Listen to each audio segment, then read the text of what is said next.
So hi everyone, এই video তোমাদের second semester Calcutta university education honours SEC 2 পেপারের suggestions দিয়ে দেবো। যে কটা কোশ্চেন্স আমি তোমাদের বলবো, তোমরা হয়তো পরীক্ষাতে সেই সমস্ত প্রশ্ন হুবাহু দেখতে পাবে। ইউজুয়ালি আমি তোমাদের যে কটা প্রশ্ন রেখেছি সেক পেপারে, নর্মালি আমি অতগুলো প্রশ্ন রাখিনি। তুমি যদি কোনো সিনিয়রকে জিজ্ঞাসা করো এডুকেশন যাদের অনার্স সেক ছিল, আমার এমনও রেকর্ড আছে যে পরীক্ষাতে যে কটা প্রশ্ন আসে তার থেকে দুটো কি তিনটে বেশি প্রশ্ন দিই, দেন তার থেকে কমন পড়ে যায়। ইউজুয়ালি হয় কি, ধরো তোমরা কালকে যেমন পরীক্ষাতে 100% কমন পেয়েছো, পার্টিকুলারলি কেউ কমেন্ট করোনি। সো আমি এবার কি করে বুঝবো যে তোমরা আদৌ কমন পাচ্ছ কি না পাচ্ছ?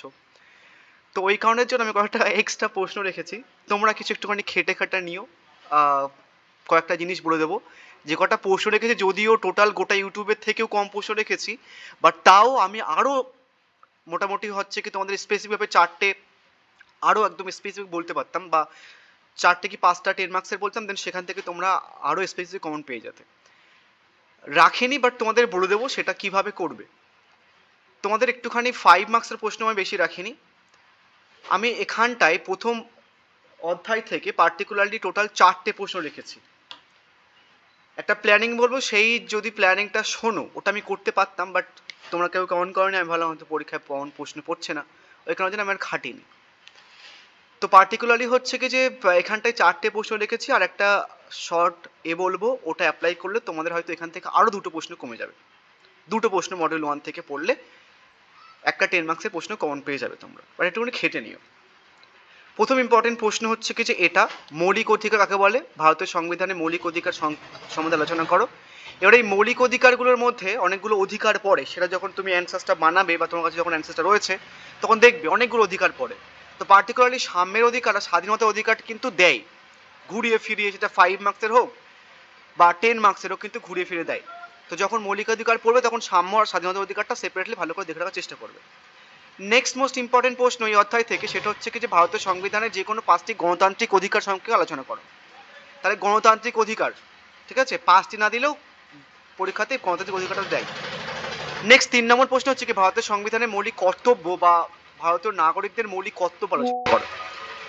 এই তিনটে মেন প্রশ্ন এই অধ্যায় থেকে। আর একটা প্রশ্ন এক্সট্রা, ভারতীয় সংবিধানে উল্লেখিত নাগরিকদের অধিকার ও কর্তব্য রক্ষায় শিক্ষার ভূমিকা আলোচনা করো।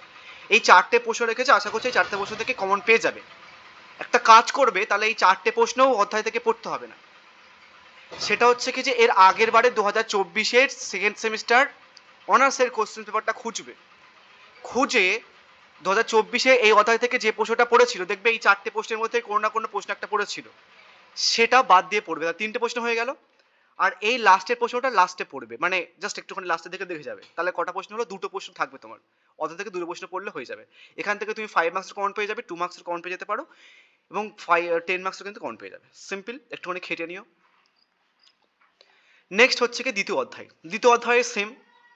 দ্বিতীয় অধ্যায় ওরকম শিশু অধিকার বলতে কি বোঝো, শিশু অধিকারের প্রয়োজনীয়তা, বা যদি প্রশ্ন কঠিন হয় তাহলে সেকেন্ড প্রশ্ন দিতে পারে ইউরোপিয়ান কমিশনে প্রদত্ত তালিকা অনুযায়ী যে শিশুদের সাহায্য প্রয়োজন তাদের মধ্যে যে কোনো 5টি আলোচনা করো।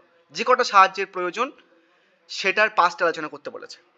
জাতিসংঘের ঘোষণাপত্রে উল্লেখিত শিশুর অধিকার সমূহে আলোচনা করো। একইভাবে নর্মাল হচ্ছে কি এটা পড়ে নেবে, এটা মোস্ট ইম্পর্টেন্ট প্রশ্ন এই অধ্যায় ইউনিট থেকে। নেক্সট হচ্ছে কি হু বর্ণিত শিশু নির্যাতনের বিভিন্ন প্রকারভেদ আলোচনা করো। নেক্সট মোস্ট ইম্পর্টেন্ট প্রশ্ন। থার্ড মোস্ট ইম্পর্টেন্ট প্রশ্ন হচ্ছে কি যে শিশুদের সুরক্ষায় কি কি কারণে বিঘ্নিত হয়, শিশু রক্ষায় বিদ্যালয়ের ভূমিকা, বা শিশু অধিকার বলতে কি বোঝো, শিশু রক্ষায় পরিবারের ভূমিকা, বা শিশু অধিকার রক্ষায় সমাজের ভূমিকা আলোচনা করো। তো বিদ্যালয়, পরিবার এবং সমাজ তিনটে কনটেক্সট আছে, একটাই নোটস বানিয়ে নেবে, হয়ে যাবে। নেক্সট 4 নম্বর প্রশ্ন হচ্ছে কি পস্কের পুরো নাম কি, পস্কো আইনের সারমর্ম লেখো। শিশু নির্যাতনের কারণ কি, এই নির্যাতনে ভারতের কি কি আইনি পদক্ষেপ গৃহীত হয়েছে আলোচনা করো। একটি নির্যাতিত শিশুর সুরক্ষায় পস্কো আইনের ভূমিকা আলোচনা করো। এখানেও চারটে প্রশ্ন দিয়েছি। এখানে চারটে প্রশ্ন, চারটেই মোস্ট ইম্পর্টেন্ট প্রশ্ন। দেখবে 2024-এ এর আগের বারে এখান থেকে দুটো প্রশ্ন দিয়েছিল 10 মার্কসে, দুটো প্রশ্ন বাদ পড়ে যাবে তোমার, আর দুটো প্রশ্ন কম পড়তে হবে, একটুখানি দেখে নিও। নেক্সট হচ্ছে কি তোমার গার্হস্থ্য সম্পত্তি বা এই অধ্যায় থেকে গার্হস্থ্য হিংসায় বিভিন্ন প্রকারভেদ আলোচনা করো, বা গার্হস্থ্য অপরাধ আইন কবে কার্যকর হয়, এই আইনের বৈশিষ্ট্য, বা গার্হস্থ্য হিংসা প্রতিরোধের প্রয়োজনীয়তা। একটাই প্রশ্নের অ্যান্সারতে ভালো করে বানিয়ে নেবে, যেখানটায় গার্হস্থ্য আইনের ডেফিনেশনসটা থাকবে, তারপর প্রকারভেদ থাকবে, সেটার বৈশিষ্ট্য থাকবে, দেন তারপরে প্রয়োজনীয় থাকবে। এইভাবে অ্যান্সারটা পড়ে নেবে।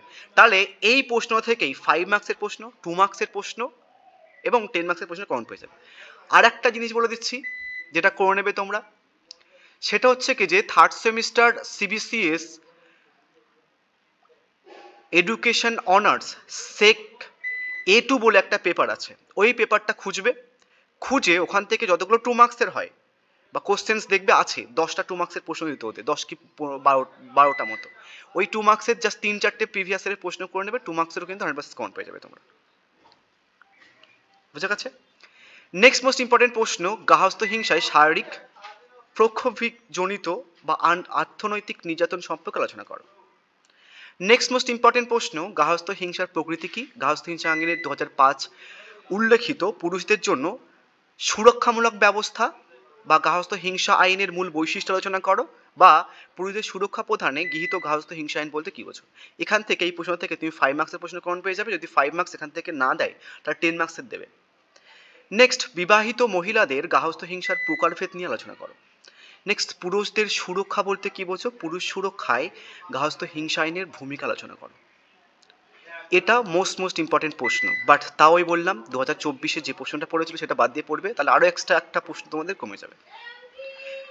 নেক্সট 5 মার্কসের দেখো কিছু এক্সট্রা প্রশ্ন রেখেছি, যদিও আমি এই প্রশ্নটা 5 মার্কসের জন্য দিয়েছি, এই 10 মার্কসের জন্য। জাতিসংঘের ঘোষণাপত্রে উল্লেখিত শিশু অধিকার আলোচনা করো। অর্থনৈতিক নির্যাতন প্রকারভেদ লেখো, যেটা দিয়েছি 15 মার্কসের, এই 20 মার্কসের জন্য। পুরুষদের সুরক্ষা প্রদানে গৃহীত গার্হস্থ্য আইন আলোচনা করো, এটাও দিয়েছি 10 মার্কসের জন্য। সেপারেটলি 3টে প্রশ্নই করতে হচ্ছে না, যদি ওইগুলো করে নাও। নেক্সট হচ্ছে কি, ভারতের সংবিধানে যে কোনো 5টি সমতার অধিকার, সাম্যের অধিকার বলেছি প্রথম প্রশ্ন, এটাও দিয়েছে 10 মার্কসের, এটাও করতে হচ্ছে না। শুধু এই প্রভাবটা করতে হচ্ছে 5 মার্কসের জন্য, একটা 5 মার্কস দিলাম, বাকিগুলো 10 মার্কসের প্রশ্ন করলে ওখান থেকে 5 মার্কস 10 মার্কস হয়ে যাবে তোমার। বুঝা গেছে?